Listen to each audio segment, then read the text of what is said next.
Media के सभी साथियों का आज की इस महत्वपूर्ण प्रेस कॉन्फ्रेंस में बहुत बहुत स्वागत है।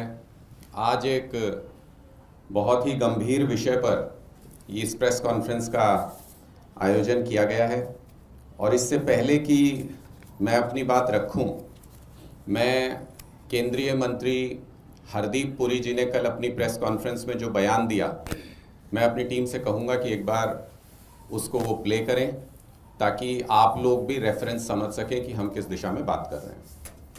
तो आप सभी लोगों ने सुना कि हरदीप पुरी जी ने पहली बार मोदी सरकार के किसी मंत्री ने खुले रूप से इस बात को स्वीकार किया कि एप्स्टीन के साथ इनकी मुलाकात हुई, लेकिन पूरा सच नहीं बताया। हरदीप पुरी जी ने बोला कि वो डेलीगेशन के पार्ट के रूप में एप्स्टीन से मिले हैं, उनकी कभी अकेले एप्स्टीन से मुलाकात नहीं हुई या उनकी कभी पर्सनल मुलाकात नहीं हुई। हम लगातार इस बात को कह रहे हैं कि मोदी सरकार, उनके मंत्री और खुद मोदी जी कहीं ना कहीं यूएस के दबाव में हैं और किसी ऐसे राज के दबाव में हैं जो अभी तक पब्लिक डोमेन में नहीं है। हरदीप पुरी जी ने किस तरह से अपने वक्तव्य में झूठ बोला, वो मैं आज यहाँ आपको दिखाना चाहता हूँ। ये हरदीप पुरी जी का पहली मीटिंग जो उन्होंने अक्टूबर 2014 में की। अक्टूबर 2014 में हरदीप पुरी जी भारतीय जनता पार्टी में शामिल हो चुके थे। वो किसी ऑफिसर की कैपेसिटी में नहीं, बल्कि भारतीय जनता पार्टी के एक सीनियर नेता के रूप में एप्स्टीन से मिल रहे थे और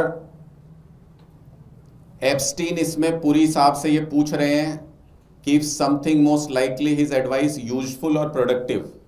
एप्स्टीन एडवाइस कर रहे हैं हरदीप पुरी जी को और पूछ रहे हैं कि मेरी एडवाइस यूजफुल और प्रोडक्टिव थी कि नहीं थी। तो हरदीप पुरी जी इस पे ये कहते हैं, very useful and productive from my point of view, would like to come across on 8th और 10th to brief you in fuller detail. मतलब भारतीय जनता पार्टी के एक इतने सीनियर नेता, एक ऐसे व्यक्ति को, एप्स्टीन को, जो कि बाल शोषण के आरोप में, अपराध में सजा याफ्ता था, जिसके ऊपर जो जेल काट चुका था, ऐसे व्यक्ति से पहले एडवाइस लेते हैं हरदीप पुरी जी और फिर कहते हैं आपकी एडवाइस काम आई, मैं आपसे मिल करके, और कोई डेलीगेशन नहीं, हरदीप पुरी अपने लिए समय मांग रहे हैं, कह रहे हैं मैं आपसे मिल के पूरी डिटेल में आपको ब्रीफ करना चाहता हूं, जैसे वो रिपोर्ट करते हैं एप्स्टीन को। और उसके बाद इनकी मीटिंग कंफर्म होती है, एप्स्टीन जवाब देते हैं 10th। तो हरदीप पुरी पूछते हैं कितने बजे, तो एप्स्टीन बताते हैं 12 बजे। ये इनकी पर्सनल मीटिंग के लिए समय मांगा गया और पर्सनल मीटिंग कंफर्म हो जाती है। ये मीटिंग 10 अक्टूबर 2014 को, यानी मोदी सरकार के बनने के बाद हुई। ये अपने लिए बात कर रहे थे या मोदी सरकार की लॉबिंग कर रहे थे, ये हरदीप पुरी जी को स्पष्ट करना होगा, क्योंकि अब ये किसी भी डाउट के बियॉन्ड है कि हरदीप पुरी जी पर्सनल तौर पर कई बार एप्स्टीन से मिले और बार बार ऐसे विषयों के ऊपर चर्चा की जो सीधे राजनीतिक या सरकार से संबंध रखते थे। 4 Feb 2015 को फिर से मीटिंग होती है, मतलब 2-3 महीने के अंदर दोबारा। इसमें हरदीप मीटिंग कंफर्म कर रहे हैं हरदीप पुरी जी, और ये भी एस्टेब्लिश होता है इससे कि हरदीप पुरी जी डायरेक्ट कांटेक्ट में थे एप्स्टीन के, उसके ऑफिस के थ्रू नहीं, बल्कि एप्स्टीन के डायरेक्ट कांटेक्ट में थे। कैसे एस्टेब्लिश होता है, उनके एप्स्टीन के ऑफिस से इनको मेल आता है, good morning Hardeep, Jeffrey is in New York today and hopes he could see you, might you have time to come by his home. वो अपने घर पे बुला रहे हैं और हरदीप पुरी इसका जवाब देते हैं, just sent him a message saying I could come by around noon. घर पे मिलने का समय मांग रहे हैं, कोई डेलीगेशन, कोई ऑफिस में नहीं मिल रहा। हरदीप पुरी जेफरी एप्स्टीन से घर पे मिलने का समय मांग रहे हैं। और उसके बाद ये पर्सनल मीटिंग हुई 4 Feb 2015 को। हरदीप पुरी जनवरी 2016 में फिर मिलते हैं एप्स्टीन से, और इस कॉन्वर्सेशन में अगर आप देखेंगे तो इसमें भी उनके ऑफिस एप्स्टीन के ऑफिस की तरफ से पूछा जाता है कि good morning Hardeep, Jeffrey is in New York today, tomorrow and Thursday, might you have time to come by and see him. इस तरह से कौन बुलाता है आप खुद समझ सकते हैं, जिनका बहुत याराना हो, बहुत दोस्ती हो, और बहुत कैजुअल तरीके से कहा जा रहा है कि तुम आ जाओ यार, जरा मिल लो, न्यूयॉर्क में ही है। और हरदीप पुरी उसको जवाब देते हैं कि टुमारो 11 AM। उसके बाद जवाब आता है excellent, will see you tomorrow 11 AM। अगली सुबह ये कंफर्म किया जाता है, reconfirming, we will see you at 11 AM today at Jeffries होम। दोबारा से घर पे मिलने जा रहे हैं, किसी दफ्तर में किसी ऑफिशियल मीटिंग के लिए किसी डेलीगेशन के साथ मिलने नहीं जा रहे हैं। और हरदीप पुरी वापस कंफर्म करते हैं, yes Leslie will be there at 11 AM today. जिस दिन जा रहे हैं मीटिंग को फिर उसको कंफर्म करते हैं। ये दूसरा कम्युनिकेशन, तीसरी मीटिंग का मैंने आपको बताया। इसके बाद 5 Jan 2017 फिर मिलते हैं, उसमें फिर से वही, hello Hardeep, Jeffrey will see you tomorrow at 9 AM, his home address is so and so. उसके घर का एड्रेस दिया जाता है और हरदीप पुरी जी वहां मिलने के लिए जाते हैं। किसी को अगर किसी भी प्रकार का ये संदेह हो कि ये ऑफिशियल मीटिंग्स हैं, कहीं वो हरदीप पुरी जी अपने साथ कोई डेलीगेशन तो नहीं ले गए थे, कुछ और भी लोग साथ में तो नहीं थे, तो आज मैं ये सारा कच्चा चिट्ठा खोल रहा हूं इसका। आज सारे डॉक्यूमेंट आपके सामने ये रखे जा रहे हैं, और ये सारे यूएस जस्टिस सिस्टम के रिलीज किए हुए डॉक्यूमेंट हैं, ऑथेंटिक हैं, जो वहाँ के कोर्ट्स के अंदर जो सब रिलीज करने के लिए कहा गया है। हरदीप पुरी कंफर्म कर रहे हैं कि मई 2017 में वो एप्स्टीन से मिलेंगे, अपनी मीटिंग का कॉन्फर्मेशन दे रहे हैं, ये उसका डॉक्यूमेंट है। इसमें भी कहा जाता है हरदीप पुरी की तरफ से, will be there at 11 AM। ये मीटिंग फिक्स हुई है और ये मीटिंग उसके बाद हुई। उसके बाद ये जो मीटिंग जिसका मैंने जिक्र किया, ये 19 मई 2017 को ये मीटिंग हुई।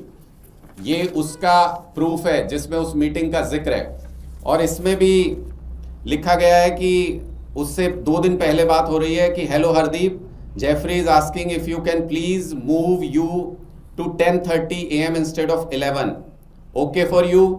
और हरदीप पुरी जी, मैं देख रहा था एक इसमें मीटिंग शेड्यूल में ही कि पहले 12 बजे का टाइम दिया जाता है, फिर एप्स्टीन कहते हैं नहीं नहीं 12 ठीक नहीं है भाई, 11 बजे आ जाओ।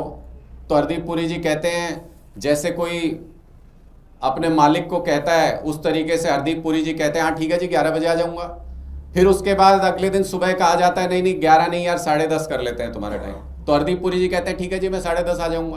क्या हरदीप पुरी जी एप्स्टीन की नौकरी कर रहे थे, जो हाँ जी की नौकरी और ना जी का घर? तो इस तरीके का व्यवहार जो नजर आता है वो साफ तौर पे नजर आता है कि एप्स्टीन डोमिनेट कर रहे थे हरदीप पुरी को। किस सेंस में, किस मायने में, ये हरदीप पुरी जी को स्पष्ट करना है। और जो वो कह रहे हैं कि मैं डेलीगेशन के साथ जाता था, ये एप्स्टीन का शेड्यूल जो उस दिन का उनके सेक्रेटरी ने उसको सुबह भेजा हुआ है उसके मेल के ऊपर, उसमें साफ तौर पे इंडिकेटेड है ये 12 बजे का टाइम हरदीप पुरी के लिए सिर्फ उनके नाम से अलग से रखा गया है। यानी ये पर्सनल अपॉइंटमेंट थी, अकेले हरदीप पुरी एप्स्टीन से मिल रहे थे। क्या बातें कर रहे थे, भारत के कौन सी व्यापार, कौन से समझौते, कौन सी चीज का डिस्कशन कर रहे थे, क्या वो एप्स्टीन से लेना चाहते थे और क्या एप्स्टीन को देना चाहते थे, ये हरदीप पुरी जी को स्पष्ट करना चाहिए। क्योंकि जब उनसे ये सवाल पूछा जाता है तो वो बहुत कैजुअल वे में कह रहे थे। एक महिला सांसद ने जब ये सवाल पूछा था उसके जवाब में कह रहे थे कुछ हुआ होता तो बताता ना। इतने कैजुअल अंदाज में हरदीप पुरी जी बोल रहे थे। तो अब हमने इतना कुछ बता दिया कि हुआ है, अब आपको ये स्पष्ट करना है कि क्या हुआ था, कैसे हुआ था, कब हुआ था और क्यों हुआ था। इन सारी बातों का जवाब देना है। कितने ईगर होते थे हरदीप पुरी जी एप्स्टीन से मिलने के लिए, उसका भी एक प्रूफ मैं आपके सामने रख रहा हूँ।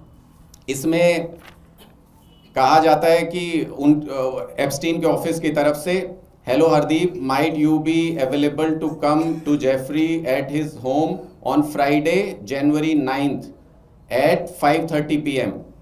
और उधर से इमीडिएटली जवाब जाता है हरदीप पुरी जी का, Friday 9 January noted, will be there. ये इनका कॉन्वर्सेशन का स्टाइल है। कहीं पर भी टाइम बार्गेन हरदीप पुरी जी की तरफ से नहीं किया जा रहा कि भाई इतने बजे मैं नहीं आ सकता, मैं तो ये प्रतिनिधित्व करता हूं, मैं अपने देश का बड़ा नेता हूं, जो रूलिंग पार्टी है इंडिया की उसको रिप्रेजेंट करता हूं। कहीं हरदीप पुरी जी की तरफ से कोई नहीं है। जो टाइम दे दिया उस पर हरदीप पुरी जी हाजिर हो जाते हैं। मार्च 2015 और दिसंबर 2015 एक दूसरे को मीटिंग के लिए पूछ रहे हैं, और पूछने का अंदाज देखिए। एप्स्टीन कह रहे हैं time for a coffee tomorrow, तो हरदीप पुरी जी कह रहे हैं अभी तो इंडिया में हूं, मैं 10 अप्रैल को आ रहा हूं, उसके बाद मिलते हैं। जब हरदीप पुरी जी वापस आते हैं, पहुंचते हैं वहां पर न्यूयॉर्क, तो उसके बाद हरदीप पुरी मेल करते हैं, let me know when you are in town and have time for a coffee, और उधर से एप्स्टीन जवाब देते हैं वीक ऑफ 4th। तो इसका इतना कैजुअल बातचीत इनके बीच में है, कंफर्म भी होती है, will be there, tell your office to indicate what works for you. इतनी कैजुअल बातचीत इन दोनों के बीच में है कि कोई पर्सनल रिलेशन इनके बीच में नहीं था। ये अगर हरदीप पुरी जी कह रहे हैं तो वो सरासर पहली नज़र में सुनने में बेकार और बकवास बात नज़र आती है। ये जो मैंने आपसे पहले भी कहा कि किस तरीके से वो टाइम के ऊपर कैसे एडजस्टमेंट हरदीप पुरी जी जब भी जो कहा जाता था वो करते थे, वो यहाँ पर नज़र आता है। 10th का शेड्यूल फाइनल हुआ, टाइम पूछा गया 12 बजे, जेफरी एप्स्टीन की तरफ से कहा गया 10:30 इज़ बेटर, इन्होंने कहा ओके 10:30 हाजिर हो जाऊंगा। उसके बाद सुबह सुबह कहा गया नहीं 10:30 नहीं 11 बजे आ जाओ, इन्होंने कहा ओके मैं 11 बजे आ जाऊंगा। तो ये हरदीप पुरी जी की हालत एप्स्टीन के सामने थी। और एक डॉक्यूमेंट जो मैं आपके सामने रख रहा हूँ जो स्पष्ट करता है जो जेफरी एप्स्टीन का कैरेक्टर था उसको भी, कि वो किस तरीके की घटनाओं में शामिल था, और हरदीप पुरी जी के साथ उनकी मीटिंग को भी।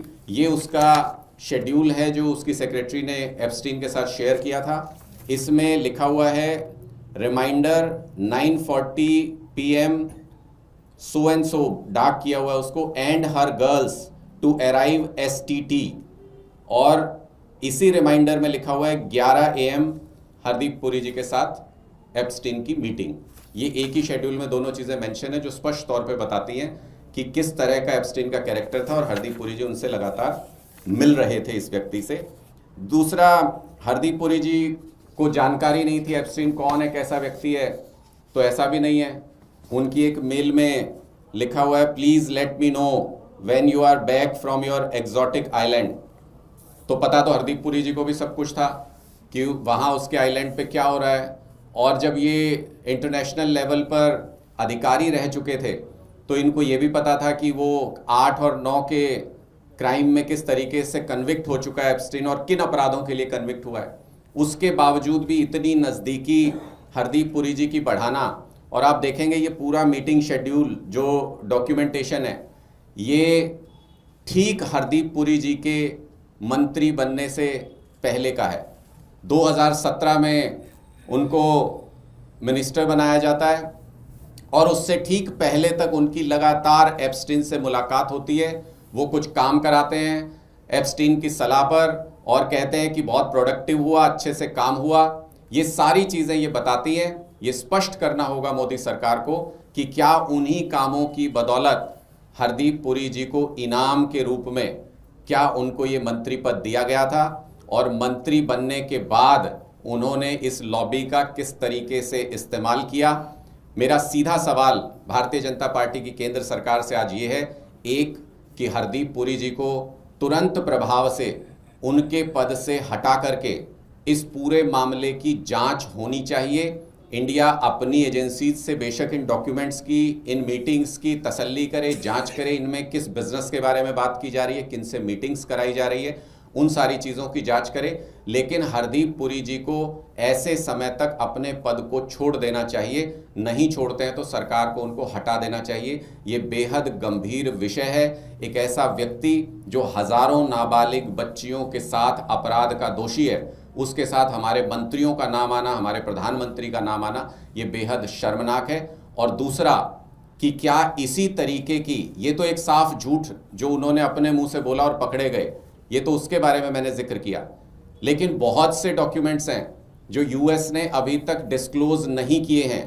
हमारा सीधा सवाल है कि क्या इसी तरीके की कोई मीटिंग क्या इसी तरीके की कोई बातचीत प्रधानमंत्री कार्यालय या प्रधानमंत्री नरेंद्र मोदी जी की भी एप्स्टीन के साथ है, जिसकी फाइल को दबाए रखने के बदले में यूएस की मनमानी को भारत स्वीकार कर रहा है? और ट्रेड डील जिस तरीके से किया गया, पाकिस्तान के साथ सीज फायर जिस तरीके से किया गया, कोई भी संप्रभु राष्ट्र इसको बर्दाश्त नहीं कर सकता। ये एक तरीके से गुलाम की तरह मोदी सरकार बिहेव कर रही है, जिसको पूरा देश स्वीकार नहीं कर रहा है। लेकिन पता नहीं क्या मजबूरी है, पता नहीं कौन सा राज है, क्या एप्स्टीन फाइल्स के कुछ कागज हैं जिनको यूएस गवर्नमेंट से रिलीज ना करने के बदले में उनकी हर मांग को माना जा रहा है। अब ये जांच का विषय सीधे तौर पर बन गया है, क्योंकि इनके मंत्रियों ने अपनी जुबानी पहले ये स्वीकारा कि वो मिले हैं, लेकिन झूठ बोलने का प्रयास किया कि डेलीगेशन के तौर पे मिले हैं। जो झूठ आज पूरी तरह से इन डॉक्यूमेंट से बेनकाब हो गया कि एप्स्टीन के साथ हरदीप पुरी जी पर्सनल मीटिंग करते रहे हैं, खुद मीटिंग के लिए पूछते रहे हैं, उनसे सलाह लेते रहे हैं, उनको रिपोर्ट देते रहे हैं। ऐसे में मोदी सरकार के उस कथन पर बिल्कुल यकीन नहीं किया जा सकता जिसमें वो ये कह रहे हैं कि एप्स्टीन फाइल के पूरे प्रकरण में मोदी सरकार पाक साफ है। इस पर यकीन नहीं किया जा सकता। आप बहुत बहुत शुक्रिया। आप लोगों के कोई सवाल हैं तो आप पूछ सकते हैं। डन। बीजेपी का कहना है कि पिछली सरकार में झुग्गीवासियों के लिए कुछ नहीं किया, उसके ऊपर एक देखिए, मुझे लगता है कि हमने जो अभी वाली सरकार जो कर रही है वैसा तो कुछ नहीं किया। अभी वाली सरकार झुग्गियां तोड़ रही है, हमने झुग्गियां नहीं तोड़ी थी, मैं इस बात को स्वीकार करता हूं। अभी वाली सरकार जो अनऑथोराइज्ड कॉलोनीज है वहां पे कूड़ा फेंक देती है, पानी में डूबी हुई है वो कॉलोनियां, हमने ऐसा कुछ नहीं किया था। उनको इंसान समझा था, उनको सुविधाएं दी थी, हम इस बात को स्वीकार करते हैं। अभी वाली सरकार लोगों के घरों को भी तोड़ रही है और जो पीने के पानी की सप्लाई है उसको भी बुरी तरह से तहस नहस कर रही है। अभी तो हमें पता चला है लोगों के लाख लाख डेढ़ लाख रुपए के पानी के बिल आने लग गए हैं। ऐसा हमारी सरकार ने बिल्कुल नहीं किया था, इस बात को हम स्वीकार करते हैं। और अब इनके मंत्रियों के मुंह पर, आज एक वीडियो वायरल आपने देखा होगा, इनके मंत्रियों के मुंह पर लोग ये कहने लग गए हैं कि अरविंद केजरीवाल की सरकार तुमसे बहुत अच्छी थी, आशीष सूद जी से सुना नहीं गया, और वो दबे पांव वहां से भागे तुरंत कि ये मुझे क्या सुनना पड़ रहा है। उनके कानों में जैसे गर्म लोहा डल गया था। उनसे अरविंद केजरीवाल जी की तारीफ बर्दाश्त नहीं हुई जो लोग कर रहे थे। लेकिन कहाँ से भागेंगे आशीष सूद जी। अब पूरी दिल्ली, हर व्यक्ति ये कह रहा है कि अरविंद केजरीवाल ने जो काम किया था उसका 1% काम भी रेखा गुप्ता सरकार के बस का नहीं है। वंदे मातरम को लेकर सरकार कल अमित ने एडवाइजरी जारी की, उसको अनिवार्य कर दिया गया तमाम सरकारी कार्यक्रमों में। राष्ट्रपति, राज्यपाल या दूसरे सभी 6 छंद उसके सुनाए जाएंगे और उस पर खड़ा होना भी अनिवार्य है। देखिए, मुझे लगता है कि इसमें तो किसी को कोई ऐतराज नहीं। वंदे मातरम का पूरे देश ने जिस तरीके से उसको स्वीकारा और जिस तरीके से उस भावना से हर व्यक्ति देश का ओतप्रोत है, उसमें कोई संदेह नहीं होना चाहिए। ये किसी ऑर्डर का मोहताज नहीं था। दूसरा कि जब आप कहते हैं वंदे मातरम तो माता को वंदन करते हैं, माता का वंदन करते हैं, और इसमें भारत माता का जिक्र है, तो मैं ये भी पूछना चाहता हूं मोदी जी से कि जहां वंदना करने का आदेश पारित करते हैं वहीं पर भारत माता का सौदा करके आते हैं विदेशियों के हाथों में, ट्रेड डील में भारत माता का सौदा करते हैं, तो ये कहाँ तक जायज़ है? हाथी के दांत खाने के और दिखाने के और, ये कहावत हमने बचपन में पढ़ी थी, लेकिन मोदी सरकार के काम करने के तरीके से ये जाहिर हो रही है। वंदे मातरम गाते गाते, वंदे मातरम बोलते बोलते जो हमारे शहीद हो गए आज़ादी की लड़ाई में, उनमें से कोई एक नाम भी अगर इनकी सोच से आता हो, भारतीय जनता पार्टी या संघ की विचारधारा से आता हो, तो ज़रा हमें भी उससे अवगत कराइएगा। उसकी हमें पहचान नहीं है। और जब अंग्रेज़ों के साथ मिल कर के दलाली कर रहे थे, जब अंग्रेज़ों के साथ मिल के हमारे शहीदों की, हमारे क्रांतिकारियों की मुखबिरी कर रहे थे भारतीय जनता पार्टी की विचारधारा के लोग, तो फिर ज़रा ये बताइए कि उस वक्त वंदे मातरम का क्या हुआ था और इन्होंने उसको कितने दिन स्वीकार किया था। मैं अनगिनत आपको उदाहरण दे सकता हूँ, आगे बढ़ता चला जाऊँगा, पर मुझे लगता है इतना काफ़ी है, बीजेपी वालों के हजम नहीं होगा इतना भी। ये एप्स्टीन फाइल में केवल हरदीप पुरी उन्होंने तो स्वीकार कर लिया, जैसे पार्लियामेंट में रोजाना पीएम मोदी और ये सब सारा चल रहा है, उस पर कुछ नहीं बोल रहे, इस्तीफा केवल उन्हीं का मांग रहे हैं, आपको लग रहा है? नहीं, देखिए, मैंने बहुत स्पष्ट तौर पे कहा ये टिप ऑफ द आइसबर्ग है। हरदीप पुरी जी सबसे पहले गर्दन उठाई उन्होंने, वो सबसे पहले नजर आ गए, लेकिन ये टिप ऑफ द आइसबर्ग है। इसमें जिस तरीके के कम्युनिकेशन हो रहे हैं और मोदीज मैन कह के जिस तरीके से लोगों के साथ डीलिंग हो रही है, ये बहुत ही कम दस्तावेज अभी पब्लिक हुए हैं। जैसे जैसे और दस्तावेज भी पब्लिक होते रहेंगे, इसमें अगर रिकॉर्ड सामने आएंगे और जिस तरीके से ये डील की गई है, ट्रेड डील, उससे बहुत स्पष्ट है कि टॉप लेवल पे मोदी गवर्नमेंट कॉम्प्रोमाइज्ड है, टॉप लेवल पे मोदी गवर्नमेंट के ऊपर यूएस का प्रेशर है। ये उनको जवाब देना है, देश के लोगों को। देश के लोग तो देख रहे हैं कि वो दबाव में है, ये मोदी सरकार को जवाब देना है कि वो किस दबाव में है, उनका कौन सा राज है जो यूएस के पास है। और देर सवेर ये चीज़ें छिपती रही हैं, देर सवेर ये सार्वजनिक हो ही जाएगा।